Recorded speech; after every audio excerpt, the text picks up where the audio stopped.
Today we get to find out what happens when the New York City Police Department, at its finest, parks illegally and endangers its own citizens. Let's jump into it.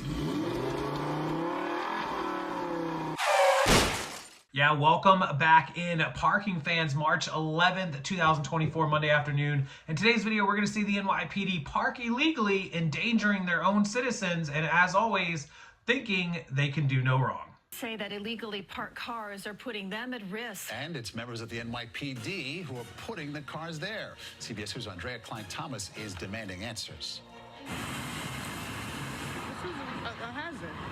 Definitely a hazard. Along Frederick Douglass Boulevard and 147th Street in Harlem, it's not uncommon to see people standing in the road. The bus won't see you if you stand on the sidewalk, so you have to take a chance on standing in the street to wait for the bus. It's because every day, cars are blocking the bus stop, and the placards in the window say the vehicles belong to the NYPD.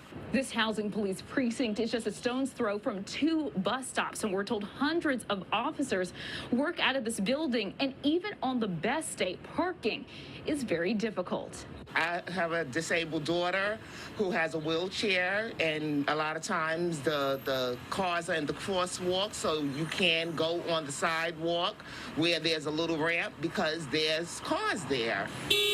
The cars block a whole lane of traffic. Buses have to stop in the middle of the road to allow passengers on. Trailing vehicles sometimes cross into the lane for oncoming traffic to get around. The cars is coming, you don't know. That's what I preach all the time, that these cars coming around, and that's why this illegal parking is so bad. Who's going to be driving fast or who's going to be trying to hit you or anything like that. The MTA said it had no comment. The NYPD said it was looking into it. Mayor de Blasio said he would engage both agencies. The most important thing is that for community residents who need to get a bus, it has to be done safely, and we'll make the adjustments so that we can do that. In the past, residents say their complaints only rendered short-term solutions. Somebody will come around and, what you do? Take their license plates and stuff like that. They be gone for a little while. Next thing you know, they back here. That's why many say they will only believe there will be a change when they see it. In Harlem, Andrea Klein-Thomas, CBS 2 News. Yeah, I mean, there's so much to talk about with this video. First of all, obviously this was during COVID time, 2021. How silly is it us looking back at these videos and this content of masks required and they're standing outside on the street in the open oxygen? I know people were scared back then, but man, looking back on it is terrible. I don't want to get into politics, but it is. Second, you see what I'm talking about when people have to walk out there and there's cars driving around.